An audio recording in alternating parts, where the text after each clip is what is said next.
പരസ്പരം സ്നേഹിക്കാനും ഐക്യത്തോടെ ജീവിക്കാനും പ്രവാചകൻ മുഹമ്മദ് നബി സ്വല്ലല്ലാഹു അലൈഹി വസല്ലമ നമുക്ക് 6 കാര്യങ്ങൾ പഠിപ്പിച്ചു തന്നിട്ടുണ്ട്. ഒരു മുസ്ലിമിന് മറ്റൊരു മുസ്ലിമിനോടുള്ള 6 കടമകൾ. 1.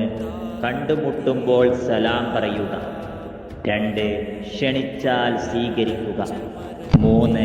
ഉപദേശം തേടി വന്നാൽ നല്ലത് ഉപദേശിച്ചു കൊടുക്കുക. 4. തുമ്മി അൽഹംദുലില്ലാ എന്ന് പറഞ്ഞാൽ ഇർഹമുക്കല്ലാ എന്ന് മറുപടി നൽകുക. 5. രോഗിയായാൽ സന്ദർശിക്കുക. 6. മരണപ്പെട്ടാൽ ജനാസയെ പിന്തുടരുക, മയ്യത്ത് സംസ്കരണത്തിൽ പങ്കെടുക്കുക.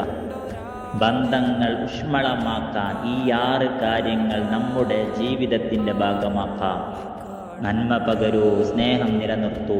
തെറ്റ് കണ്ടാൽ കുറ്റം പറയും രീതി പറ്റൂല.